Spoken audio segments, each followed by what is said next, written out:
What's up, guys? Welcome into Good Morning Lambo. My name is Clayton. You can check us out on Packernet.com. Find me on Twitter at Packers_access. Joined alongside Tim in Green Bay, here to talk some Packers this morning. Tim, how we doing, big dog? Good morning. Oh, man, that's what I'm talking about, man. I've already had a cup of coffee, and I'm on to the trail mix now. So here we are, man. I'm over here eating trail mix at 9:30 in the morning. Nothing says breakfast like coffee and trail mix, huh? Hey, you got to do what you got to do, man. Got to do what you got to do. Good morning to everybody in the chat. Appreciate y'all hanging out with us, man. If you would hit that like button on the way in. First question here, Patrick says, do you think that the Packers wait until after the draft to pick up a free agent? Tim, that's definitely a really good question. Yeah. You know, one of the things that happens, in my opinion, I want to get your take on this, Tim, is like you look at the free agent class, you go, okay, here's where it's deep, here's where it's shallow. And you look at the draft class, you go, here's where it's deep and here's where it's shallow in terms of positions, right? And then sometimes those get kind of like, it's almost like a blockade, right? It's like it gets jammed up to where if you've got multiple players at one specific position, teams don't want to be the first one to overpay. So it's kind of, now Goody seems to attack it a little different. The higher name free agents, like the more well-known free agents, I should say, it seems like he goes right after them day one. Here's our best offer. Take it or leave it. And then they move on. But then on the backside of free agency, I could also see him kind of coming in there and getting some bargain deals if one specific position was so heavy it was oversaturated, right? And then all of a sudden you look up at the end of free agency and after the draft and you're like, wow, there's actually 2 or 3 quality players still sitting there because teams said, we couldn't get our top, 1 or 2 guys at that position. Let's see if we can fill the need in the draft. And then as soon as the draft's over, maybe they did fill that need and you still got those guys sitting out there. You know what I'm saying? But what's your take on this right here, man? Yeah, I would agree with that. And I think you're right about, Goody likes to make an offer and that's it. I'm not going to get into a bidding war or a back and forth or, hey, we'll add $5 million here or we'll move this. Like the offer's the offer, which is one of the things I respect about how he operates. And we know he's very, I don't know what the word I'm looking for is, I guess, tentative when it comes to free agents. If we're going to go after someone, we're going to go after him. And he's going to put that offer out there. As far as the timing, like Patrick's question here, I think it's a possibility. I really do, unless we're talking about, like you said, the top tier names that you got to get an offer in early. But I think it could happen that way. We'll see. I just hope we land somebody, man. I feel like we're 1 or 2 pieces away, really, from getting over the hump. So we'll see how it goes. Yeah, and that's why I kind of think like when it comes to defensive tackle and free agency, I could be completely wrong, but I'm not on board. Let's go get Milton Williams. Right, because you're going to be overpaying for him. I think he's a good player, maybe even very good, but he's not great. Now, it's an important position, tier 1 of importance. So if you're going to overpay for a position, that's the one you want to do it. That edge, left tackle, and of course quarterback. But when you look at it from its entirety, there, it's like, can you truly improve that position by getting him? Yeah, it would improve, but what if you now pass on one of the best 3 techs in the draft because you signed Milton Williams, right? That's the tough part. And I think when it's a position of tier 1 importance, I think teams are more likely to double dip. Like, look at what Atlanta did. Atlanta went out and threw the checkbook at Kirk Cousins, right? And they, gave him all that money. And then they turned around and drafted Michael Penix Jr., right? Because it's that important of a position. And people raked them over the coals. And I could see people criticizing them for that. Like, hey, what are you doing? You just screwed your books completely up. Like, why would you throw the book at this dude and then turn right around and draft a guy in the first round that some didn't even think he was worthy of that pick? Now, turns out by the end of the year, all of a sudden Kirk Cousins benched. Michael Penix steps in. It looks like it's going to be Michael Penix's team moving forward, which gave a ton of guaranteed money to Kirk Cousins, so it puts you in a bad spot. Well, that being said, they got their guy. They feel like they got their guy in Michael Penix Jr., and they were trying to cover all the bases. So I can see both sides, but ideally, if we do that with someone like Milton Williams and we throw a bunch of money at him, and then we turn around and we draft a great 3 tech, and Devontae Wyatt ends up taking that next step, I guess you're deep at that position, But yeah. I just don't like the idea of overpaying for anything less than great. You know what I'm saying? If there's a position, though, that's one of the positions you do it. Yeah, no, I agree. And I'm also with you that I think there's a lot of D-line talent in the draft. We've gone over it. I'd almost rather see Goody do what we did last night in the mock and get aggressive and just move up and get somebody, as opposed to giving a veteran player a big contract towards the middle or later stages of their career. Because either way, like you said, we have to get better at the position, and I think you do that through a combination of drafting and then also signing some free agents. But I'm not on board with overpaying for a free agent and then trying to balance the books later. Right. NFL not for long, right? You never know. Mm-hmm. No doubt. And the draft that Tim is talking about here is this one right here that we did last night, and I tweeted it out. A lot of people loved it. There was way more people that liked it than didn't. Now, there's one or two that said that's an unrealistic trade. I agree with that. But again, we knew that going into it. We're working the system there going, okay, they're saying there's no way that the Jaguars would take a first this year, like our 23rd pick, and a first-round pick in 2027, plus our third-round pick this year for the 5th overall pick. I understand that argument. Never say never, but never, right? Like it's possible, but highly unlikely, albeit that's the trade we worked out. We got a 5th in return as well, and we went up and got Mason Graham, defensive lineman out of Michigan, hands down the best defensive lineman in the draft. Our goal was to draft either Travis Hunter at cornerback, Mason Graham at defensive tackle, or Abdul Carter at edge. We wanted one of those 3 players, right? We were not going to take Ashton Gianti that early. So once all but one of those players were gone, that's when we pounced. So once Abdul Carter went with, I think, the 4th overall pick, or maybe the 3rd. I think it was the 4th. It was the 4th. Then that's when we jumped up and took the 5th pick and, traded for it and got Mason Graham. So then we ended up trading back, and we picked up tackle Ariante Ursary. Then in the 4th round, we didn't have a 3rd round pick because we gave that away to climb up to that number 5 spot. We took wide receiver Torrey Horton, 6'3" out of Colorado State, big body receiver. And then in the 4th round, we took Zy Alexander, cornerback out of LSU. Also in the 4th round, we took tackle Chase Lunt out of Connecticut. We then traded back again and got CJ West, one of my favorite draft picks here of this entire draft, CJ West out of Indiana at 149. And then in the 5th round, we took linebacker Jay Higgins out of Iowa. I still don't have any clue why they're throwing an F on him, no matter where you draft him. It's just so strange to me. And then we traded back again. We ended up getting tight end Aronde Gadsden, the 2nd out of Syracuse, which is just, man, they gave us a D- for the pick on our board, Tim. He's like hovering around the top 100. We got him at 187. What a great pick there. And then linebacker Jalen Walker out of Indiana, we got with the 7th round pick. Thanks to Jake Shavink for that tight end. He was all over last night. That was great. And that's the whole point of doing these exercises. You're gathering information, and otherwise wouldn't have even looked at him. Now we're looking at him like, man, when you get around that 100 mark, if he's still available, it might be worth it to take another tight end. I know people are thinking, but you've got Luke Musgrave. My rebuttal to that. But we've got Luke Musgrave.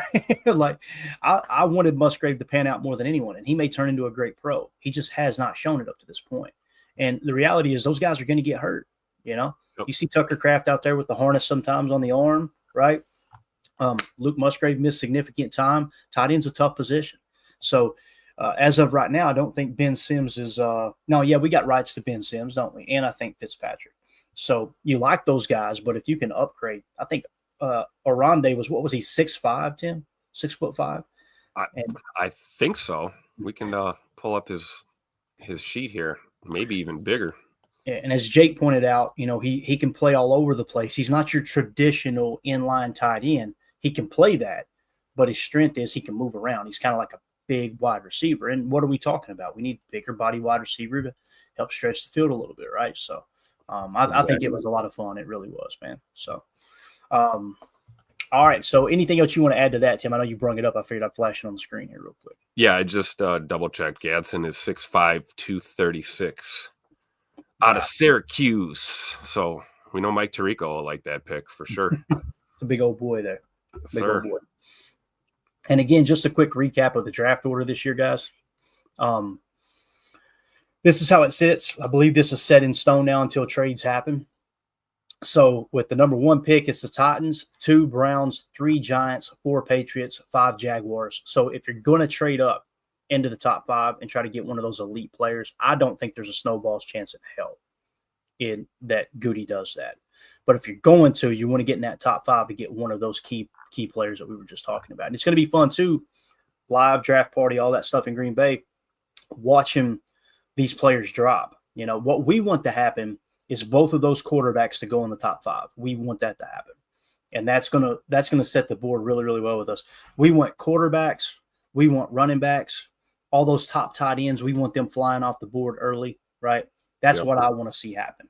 Also, safeties. I want to see 1, maybe 2 safeties go before we pick. That would be absolutely awesome because we're pretty well set at safety position. That's going to put us in a spot where we can get a position of need and get really, really good value there as we pick at 23, or maybe we climb up a few spots, maybe up around 15. It may fall just right, Tim, that they want to trade out of the first round. I would be opposed to that. I was thinking that myself, that it might be more feasible and realistic that, we end up at, 13, 14 range there, a deal with Miami or Indianapolis or something, and move up a little bit, not all the way up into the top 5, but certainly up a little bit higher, especially if you feel like you got a guy you really want, and it looks like he's coming off the board. So I think that's probably more realistic than Goody going all the way up to top 5. Yeah, definitely. Richard King in the chat, good to see you, buddy. He says double dip Nolan and Harmon. What if both are dogs? Pay both in 4 or 5 years. That would be awesome, right? And there's a little bit of precedent there for Goody doing that. Look at what we did at safety. We loved Javon Bullard last draft, right? Yep. Well, he took Javon Bullard, and then he took Evan Williams. He took Evan Williams, and I was like, man, he's a lot lower on my board, right? Evan Williams was one of those. And again, my board is set to the safe pick, right? The guys at the top of my board are like, these are the guys who have shown the most consistency, essentially. Some of those lower guys on my board, people are going to have much higher because they have that upside that NFL teams love. So he takes Javon Bullard in the second. So it's obvious Goody had him ranked higher than Evan Williams, just like we did. And then he takes Evan Williams. Well, who ended up being the better player? Evan Williams, at least right now. And that could change. You don't know how players are going to develop as you get later in the Don't forget, he triple dipped. We got another guy.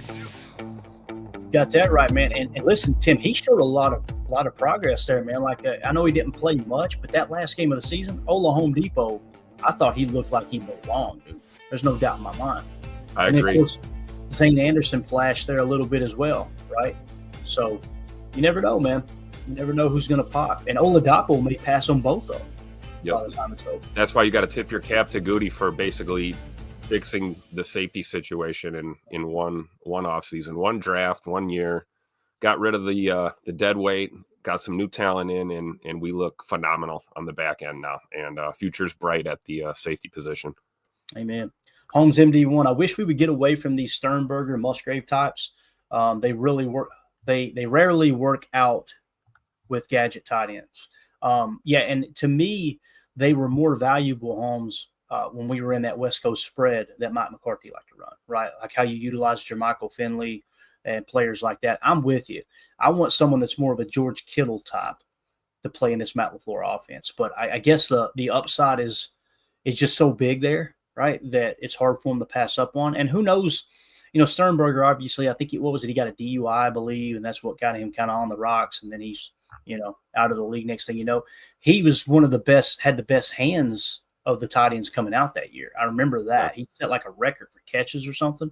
And Musgrave, again, I'm not going to sit here and BS anybody. I watched his tape in college, and I really liked what I seen. Now, he had injuries, right? And that's why injuries are important to monitor, because that carried over to the NFL as it sits right now, So we'll see how it goes moving forward, though. This is a great comparison. Great job, Deadfish. Thank you for this info. Ben Sims, 6'5", 250, speed 4.59. Gadsden, 6'5", 236, speed 4.50. So kind of that Ben Sims mold there. Just Ben Sims I like Ben Sims. I just, the only thing that makes me hesitant, Tim, why the hell did they deactivate him in that last game of the season? I don't understand. I have no idea. I thought he played well with his opportunities, and all of a sudden he's deactivated and Fitzpatrick is active. Maybe there could have been something behind the scenes. I don't want to put that out there not knowing, obviously, but also it could have been maybe a special teams decision. You never know. Right.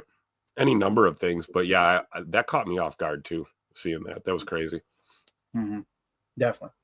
All right, let's see here. What else we got in the chat? I had a couple other things marked here. We'll get to that in a second, Prince. Appreciate you, buddy. Patrick, do you think the Packers wait until – yeah, we hit that one. I just didn't unmark it. All right. Drew D, hopefully the Steelers take Jackson Dart. Amen. Yep. Let somebody – here's the thing, too. Jackson Dart, some people see him as a first-round pick. Our board suggests otherwise. Where's Dane Brugler got him? That's probably the latest information we got. Let me see where they got Jackson Dart here. So they got Cam Ward 15. He's got Shedeur Sanders 25. He's got Jackson Dart 57.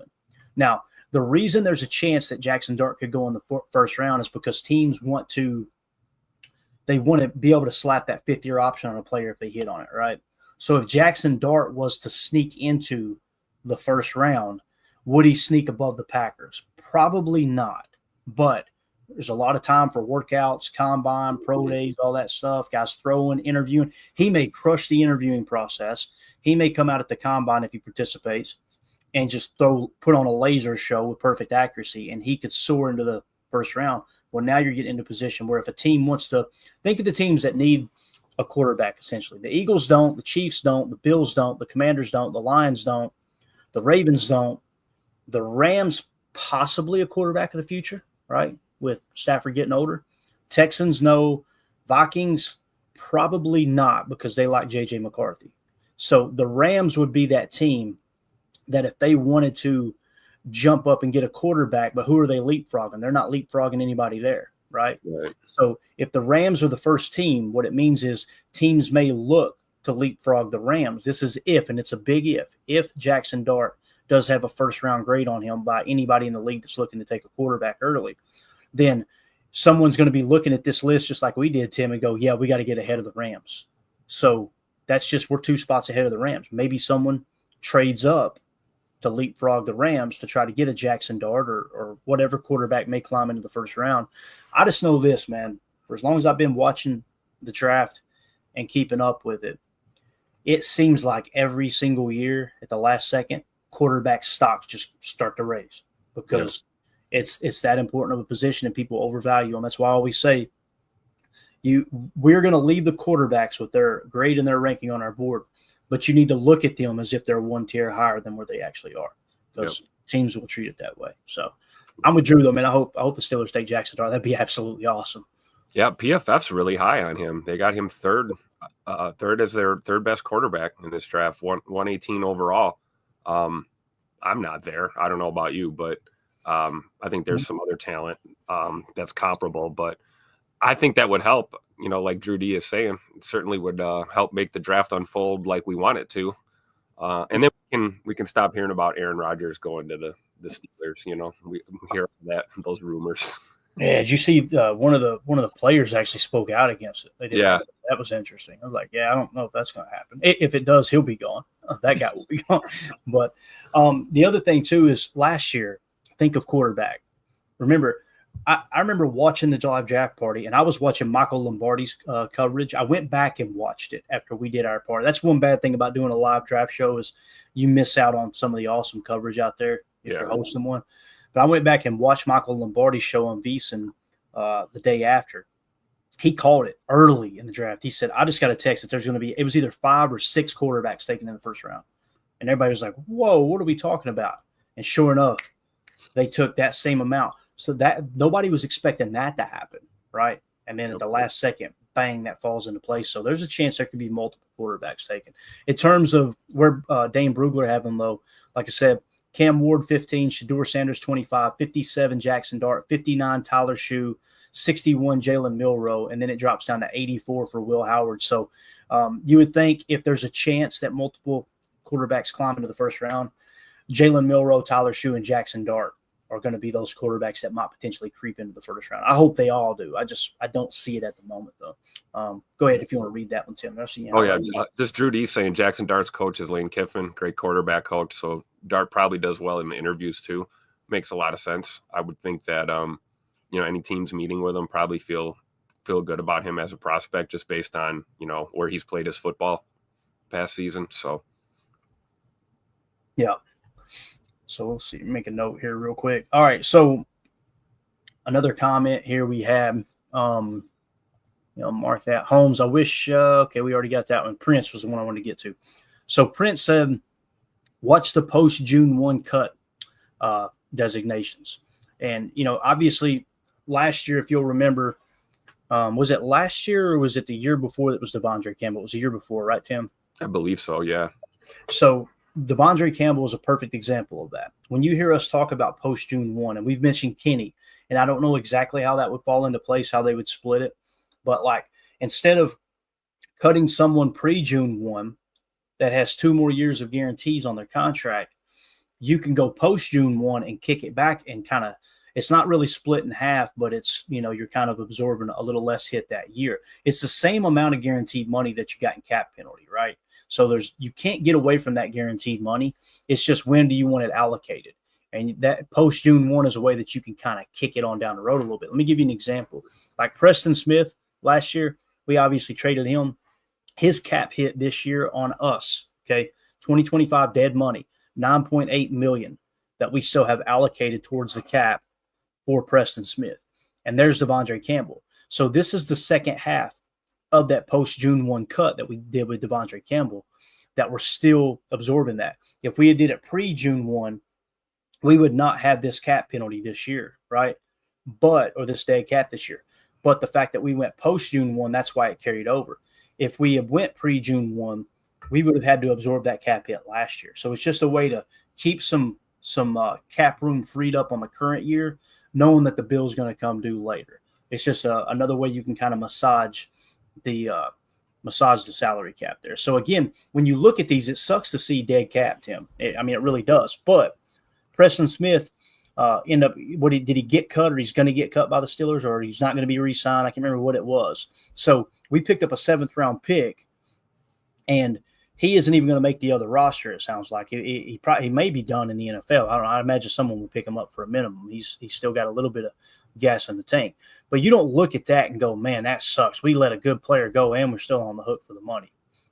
You right. Gave those snaps to LVN and you moved on, and it's obvious that he's not in high demand. That tells you his true value. But again, 3.5% of our cap in 2025 is going to Preston Smith. I don't think that's horrible, but I just want to point out these are the dead cap hits here. Devondre Campbell, $7.9 million. So I don't think anybody's wishing Devondre Campbell was on the team right now, right? Yeah, you think he's going to play football anymore? There ain't a team. If I would be, you talking about betting the farm, I would bet the farm that Devondre Campbell, there's not a team that's going to go out there and go, yeah, that's the dude we want in our locker room, because he quit on that team. And, man, I mean, that is wild. He was sitting on the bench, Tim, to collect a check. And the second they tried to get him to go into the game, he said, no, I'm not going in. You can't come back from that, bro. You can't come back from that. That's in the words of the great Charles Barkley. That's terrible. It is terrible, Chubb. So outside of that 9.8 to Preston Smith and that 7.9 to Devondre Campbell, the next one is Sean Clifford at $162,000, right? So, I mean, Anders Carlson, $78,000, guys. Those are pennies on the dollar. Michael Pratt, you guys remember, I love that draft. Yeah. Yeah, didn't work. Where did Pratt end up again? I want to say Jacksonville, okay, closer to where he played in college. But then I think they ended up cutting him too. I could be wrong. He may be on a practice squad or something and signed to a futures. But yeah, I could see them moving on from Clifford for sure. Mm-hmm. I think. What do you think? I mean, he's getting older. I don't know where the value truly is there. If they like him as a scout team guy, that could be the case. I think Matt LaFleur really likes him. Matt LaFleur's been vocal about Sean Clifford. And I think the term he uses, he's a gamer, right? And there's some value there. Sean Clifford seems like he's that dude that his career arc is he's going to be a practice squad player and he's going to be a scout team quarterback. And then the second that dries up, I could see him going to coaching, kind of like what Sean Mannion did. Sean Mannion, yeah. That type of thing. It just feels like that, but I could be wrong. But, yeah, so – anyway, there are your dead money cap hits for 2025. I know some people are looking at it and going, Kalen King, hold up a minute. How's he a dead cap hit when he's still active on the roster? Remember, they cut him and signed him to the practice squad, if I remember correctly, right? So when you do that, same thing with Sean Clifford, that resets the contract. You don't just You don't just keep that rookie contract. It now resets, so you don't have that 4-year deal, and any dead cap that's attached to that, which is basically guaranteed money, it goes as dead money moving forward. So that's how that works. It may Shout out end to the chat. They figured out where Pratt is. Pratt's in Tampa. so it's Chad Inc. in the chat. Thank you. Good stuff, man. Yeah, so we'll see, man. We'll see how this all shakes out. But I think that Goody's done a hell of a job with the salary cap, him and Russ Ball. And obviously this time last year, I think it was, 2023. I keep saying last year, but it might have been 2 years. We were carrying a $41 million cap penalty on Aaron Rodgers. So, yeah. And we made that work. Right? Still made the playoffs. That's wild to think about. That's why I tipped my cap to Matt LaFleur, man. The people that are hard on Matt LaFleur is like, he's had the youngest team in the league. He was carrying one of the highest dead cap hits based off the roster they put together for him, and he still finds a way to make it to the playoffs. That's a wild thing for me. King Tron with the super chat. Thank you, buddy. He says, I don't care, man. Kalen King was a huge draft crush of mine. Hey, I'm with you, Tron. Kalen King was one of those dudes, in my opinion, that was like the year before he was the top corner in the draft going into the college football season. By the end of the season, he all of a sudden now he's dropped to a 7th round pick. I think there's something there. And I will say I've been a little bit critical of Matt LaFleur and the Packers in general and how they won't give these young guys as much opportunity. That's one dude last year. I'm going, why are we not just putting him on the field? Let's just see what we got there. He may ball out, and he's kind of built like a slot. He's very physical in that regard. I'm with you, Tron. I like Kalen King a lot, but it's obvious that Coach Half and Matt LaFleur see something totally different, or if they thought he could be a starter, I think they'd have him on the field, and that's where I got to kind of check my ego and be like, but I'm with you, man. I really like Kalen. I know you might get a shot year 2, though. You never know. Mm-hmm. Especially with, I'm assuming it'll be official soon, moving on from Eric Stokes. There'll be a spot open up for him to step up into a, backup role, at least in this defense. We'll see. Yeah, it could happen for sure. All right. Thank you for that super chat. Appreciate you, buddy. A couple other things we wanted to get to real quick before we run out of time. Let's go to Twitter real quick. I had a couple things on there. Obviously, we already hit on that draft.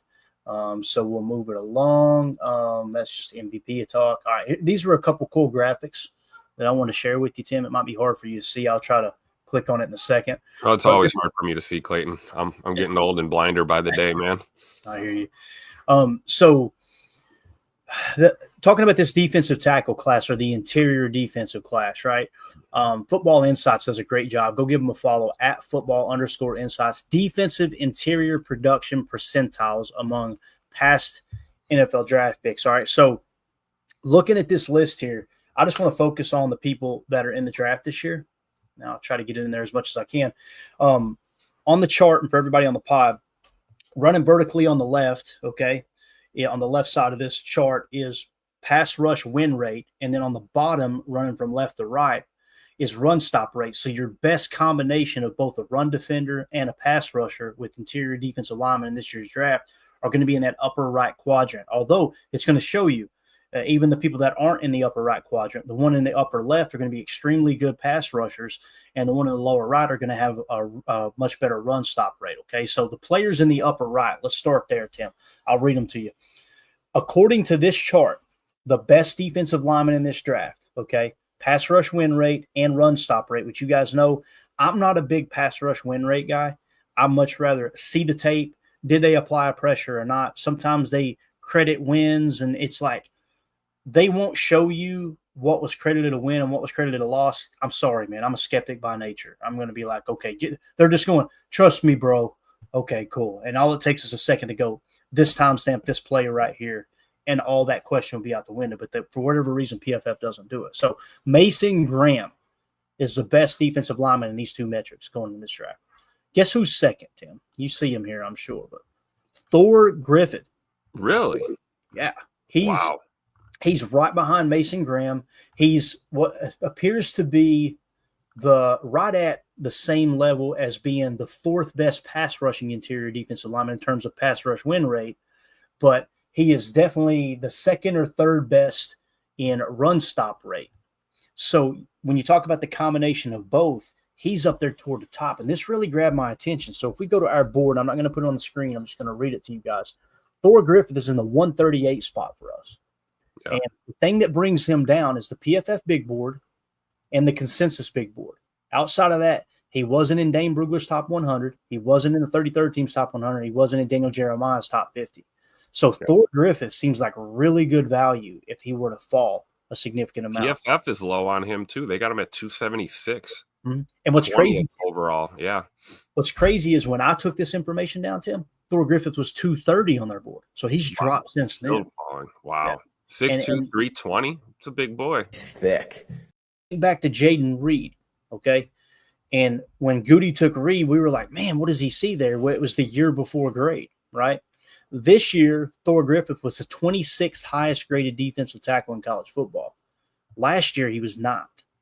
So that's a player that maybe had an off year, and that's what's plummeted his stock. Maybe there's something else there. If anybody knows in the chat, let us know why he may have fell.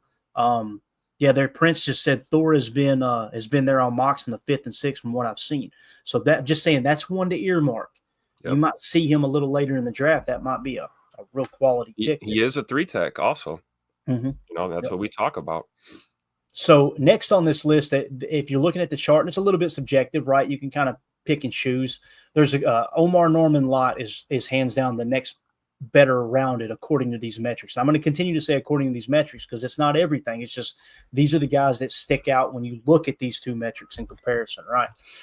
So let's go on our board here. Where do we have Omar Norman Lott? Let's see here, Norman. We have him in the 121 spot, Tim. And the thing that's bringing him down for us is his PFF grades. 227 and 327 were his 23 and 24 rankings there. As Drew D says, Omar Norman Lott just scares me a little because he played very few snaps. And the fact that he played very few snaps and his grade was that low, obviously. Tim, do you have his actual grades? I know that was his rankings, but I can probably – I can look it up right here. No problem. I got it right here. Let's see. I got him last year, 69.4 PFF grade in 2024 overall. That's all I've got here. In 2023, he was 71.6. So a little bit of a drop off. Yeah. Yeah. You see, he doesn't look dominant. So, but when you look at these metrics, again, this is why you go, okay, he had a damn good pass rush win rate and a damn good run stop rate. Why was his grade so low? You know what I mean? He only had 5 sacks. That's why. Could be. Again, they don't give you the full recipe, right? And right. That's what I'm going to continue to say that. But I love NFL Pro that it's, hey, this is a pressure. Watch it yourself. I love that aspect, man. Love it. So next on this list, when you're looking at the upper right quadrant, you can kind of go either direction. I'm going to go Walter Nolan because he's so darn good at run stop rate. You got him. Over there. I mean, he's almost all the way maxed out. He's just about as good of a run stop rate there as Mason Graham. And then Joey Slackman with him. Now, if you go on the opposite spectrum and look at pass rush win rate, you'd have Darius Alexander. You would have Jared Harrison Hunter, I think it is, or Hunt. And then Simeon Barrow Jr. are 3 other names that are sitting there. So with Joey Slackman, that one's interesting. Let's see where we got him at on our board. We got him at 286. Wow, dude. Listen to this, Tim. If you were to look up his grades, you would see he was cheeks in 24, 336th graded defensive tackle. Guess what he was in 23? What? 3rd. Holy cow. Yeah. Now, his pass rush win rate isn't great, like it isn't up toward the top, but it's definitely above the median line. That's a player maybe to look for late in the draft. So you're starting to get a couple of these that are, a little later there. So really, really interesting. That would be ideal, right? If we're going to try and get 2, right? Maybe we can snag one early, and then on the back end get someone kind of, mid to late rounds and double dip there at D tackle. Yeah. So now let's kind of be a little narrow sided here, and let's focus on just pass rush win rate. Okay. Forget the run stop rate because these guys are below the median line at run stop rate, but they're great pass rushers. Aeneas Peebles out of Virginia Tech is the second best pass rush win rate, only behind Mason Graham. And then right behind him, third best, is your boy Dion Walker, Tim. There's a guy. After him, you got Riley Mills. He's still above the 0.9 mark. And then Derek Harmon right there as well. So those are big name guys. So you look at those, you go, man, those are guys that are mentioned. Like Enos Peebles is someone that the Packers have been all over this year, right? They've already met with him. Dion Walker is a dude that, pass rush, I'm telling you, it's a premium. There's going to be teams that would choose this over the run stop rate. I guarantee it. Yep. Now, if you go in the opposite spectrum there, you've got Cameron Jackson from Florida, right? Actually, I need to mention some of the others in the upper right quadrant. Tyleik Williams, TJ Sanders, they're all up there as well, right? Kenneth Grant this one surprised me, Tim. He's right around the median line of everything. Yeah. See, that's really interesting. And there's our boy CJ West, who's great late round talent, right? Or late round value. But with Kenneth Grant, I looked at that and I went, that's something to make a mental note of. Because if you remove the names and you just drafted strictly off of this quadrant here in the upper right, if you went that route, it'd be Mason Graham, Thor Smith, and Omar Norman Lott, right? Yep. So, and again, I'm not saying that's what you should do, but I think it's worth making a mental note, For sure. Anything else? Shout out to Richard King. Which is more important, pass rush or run stop? Yes. That would be my answer. Yes, they're both important. I don't know if you can I guess with us we'd probably have more of an emphasis on the pass rush, I think, right? We need someone that can put some pressure, get some pressure on the quarterback. That was one of our big issues, especially after watching the Eagles basically rush 4 all day and get 5 or 6 sacks and win the Super Bowl without blitzing. So I think I'm putting a little more emphasis on the pass rush when I'm looking at these guys. What do you think? There's no doubt in my mind that across the league, they place more value on the pass rush, in my opinion. I mean, you see how we have drafted, and even like TJ Slayton, everybody's like, oh, he's a big body defender. He's going to be a good run defender, and he is good, I think, at run defense. But his pass rush is what really catches people off guard. Like, he's a pretty damn good pass rusher. I think when scouts, the best way to answer that question, Richard, is if you've got 2 players, right, and one is really good at run stop and really bad at pass rush, and the other is really good at pass rush and really bad at run stop, and you made a GM choose between those 2, they're taking the pass rush because it's a passing league. I believe that with everything in me. I'm not saying I 100% agree with it, but that's definitely the way the league approaches that, Again, when you look at how the Eagles beat the Chiefs and absolutely boat raced them, right? You didn't look at it like, boy, they really stopped their run. No, they put pressure in Patrick Mahomes' face all day long. And if you jump up to even a 1-score lead and you start to make that opposing offense one-dimensional, man, you can absolutely dominate the game, So absolutely, especially getting home with 4, You got 7 guys in coverage. You got 4 guys getting home. I mean, that's a recipe for success against the best of the best in this league for sure. And based off of the tape, and it's my opinion, I think Tim agrees, you may not, based off of the tape and what we watched all year with the Packers, you can manufacture a run-stopping defense. But you got to really sacrifice your pass rush to do it, right? Yep. So if you can manufacture a run-stopping front by not pinning your ears back and really focusing on the run gaps, if you can do that, then you would want your team to be able to pass rush because you can always fall back on, hey, we're really just going to kind of keep everything under control and stop the run today. I feel like that argument there also lends a credence to the whole let's take a pass rusher over a run stopper. I want both. Don't get me wrong. I want the Texans dominant. And that's why last night we went up and got Mason Graham with the 5th pick, right? That's hands down. Like Thor Griffith and Omar Norman Lott, they crept up into the conversation today based off this one chart, right? Yep. But other people, like Drew was saying, you look at other things, no, I don't see it. Mason Graham is there in every damn conversation. He's the dude. He's that guy. There's no doubt in my mind. He's going to be the next great interior defensive lineman unless something goes crazy wrong, Yep. And Darius Alexander is interesting here too because that's you read my mind. You read my mind. I'm looking at him right now. That's a guy I'm excited about because I think it's actually realistic that we might be able to get this guy. Right. You know. And he's 6'4", 310 out of Toledo. Mm-hmm. And people hear that and they would think, well, wouldn't you take Derek Harmon over him? Based off this chart, no. Yeah. Right? Derek Harmon's got value, don't get me wrong, but he's a better pass rusher according to this chart. But with Darius Alexander, obviously he's a significantly better run defender, and you would want both.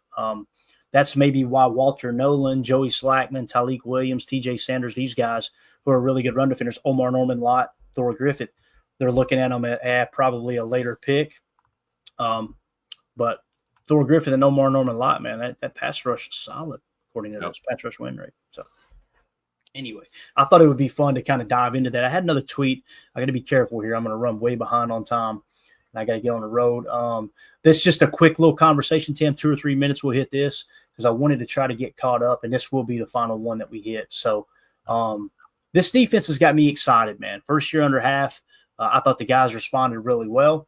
And I said very excited to see this Packers defense take the next step. Here is the similar chart. I'll try to get it zoomed in for you. Look who's in the upper right quadrant. But that team defensive grading and efficiency through the Super Bowl. Okay, so here's what you got. On the left side, running vertically, you've got EPA per play allowed, all right? And then on the bottom, running from left to right, is PFF defensive grade. And like Tim pointed out, the Packers are in that upper right quadrant. Now, they're closer to the median line in overall PFF defensive grade, but EPA per play allowed, boy, they're 1, 2, 3, 4. They're fourth in the league. Vikings fifth. I've seen the Eagles up there now because of our logo. Let me see if I can get that down just to make sure I'm not missing anybody else. Oh, that's what I was going to say. Where's Philly? They got there they are, right where they belong. Eagles are absolutely pegged out in the upper right corner. They're way above everybody else, obviously. And again, what did they do? They built through the trenches. We've talked about it over and over and over again. That's one lonely Panther, says Prince. They are so far out in the wilderness, aren't they, man? And it's crazy, too, because remember when everybody was screaming, we need their defensive coordinator, we need their defensive coordinator? Yeah. What happened? They're out there hanging around with Duval. The kitty cats out there in nowhere land, right? Yeah. So obviously the Eagles are number one. Let's just focus on EPA per play allowed. The Eagles are number one, Vikings 2, Broncos 3, Texans 4, Packers are 5th in EPA per play allowed. And then defensive grade from PFF, they would be, I'm going to just kind of guess here, 1, 2, 3, 4, 5, 6, 7, 8, 9, 10, 11, 12, 13, probably around the 13 spot, 12 to 13 in defensive grade. And again, EPA per play allowed, I'm taking that over a PFF grade all day long because that is a result statistic. That's here's what you did, right? As opposed to here's what the guys and gals at PFF think. That makes sense. So yeah, exactly. There's more information there because we don't know PFF's formula. Right. I don't know. Do they just like put a blindfold on and throw darts at a dartboard, and pick people? Like we have no idea. And again, some people hear us, Tim, and they're probably thinking, man, they hate PFF. We don't. No. There's other people that think, man, they think PFF's everything. No, we don't. It's just another source, another metric. Yep. The best way I heard it described to me, and it really opened my eyes up, Michael Lombardi and Bill Belichick talked about this on their coach podcast, that who's evaluating the evaluator? Like when Belichick was in New England all those years, winning all those championships, he had an army of guys doing analytics and evaluating and grading the tape, right? Well, guess who evaluated the evaluators? Bill Belichick did. Nope. Right? Michael Lombardi probably helped when he was in-house. Matt Patricia, people like that, people who've been around the game. We don't know if anyone evaluates the evaluators at PFF because they won't even tell us who the evaluators are. Yep. So that's why you got to be careful, man. You got to just not – it's not the gospel. It's another tool we can use. And when you cross-reference and you cross-check and you go, okay, PFF matches up with this other one I like as well, that's when you think, all right, we got us a solid player, right? Yep. And that's like why when you look at Josh Myers as another conversation piece, and we'll wrap up with this, is like PFF says his grade was horrible. And you got people that say, well, I watched the tape and those PFF grades are wrong. Well, I watched the tape too, and I kind of agree with PFF there. Everybody's subjective, right? And then you look at the pressures allowed, you look at the hurries allowed. That's you put all the pieces to the puzzle in place and don't allow one emotional person on Twitter to sway your opinion. You go make your own opinion, right? Draw your own conclusion. Because you know how serious you're taking the evaluation, Tim, right? You can be honest with yourself and know, all right, I have to check myself all the time because I like specific players, right? Yep. And I want it to work out. That's like with the whole Gary thing. I'm tried to step back and okay. And after 10 minutes, I'm going, no, this is BS. This dude is not playing bad football. Right. You know, he's not all pro material, but he's our best pass rusher. So For sure. Anyway, anything else you want to add here, man? I got to wrap up and grab a shower and get on the road here. No, man, hit the road. We'll be back tonight, right? Yeah, definitely back 7 p.m. Central for PTA Live. And we'll break down some more stuff here. I'm glad we got the Twitter stuff in there. That's good. If I can remember this tackling grade thing I wanted to hit on, tackling grades where the Packers ranked a lot better in tackling. I need to make a note here. I think that was NFL.com. Just a second here. I know it's on my Twitter. It was on my Twitter. Tackle. Cool. We'll try to hit on that. We'll hit on Dane Brugler's big board. And if we have time tonight, we'll do another mock draft where we focus on just defensive tackle sticking and picking. And then we'll kind of readjust, recalibrate, and moving forward, we'll start to use Pro Football Network as our mock draft Awesome. kind of headquarters. So it'll be fun. Can't wait to draft Deion Walker tonight. Let's go. Yes, sir. Yes, sir. Appreciate you, Holmes. Everybody have a great day. Like I said, we'll see you tonight. Hit that like button on the way out. Special shout out to Kingtron. Thank you for the super chat, bud. Everybody have a wonderful day. Stay warm out there. Talk to you. Then we go. We out. Bye, guys.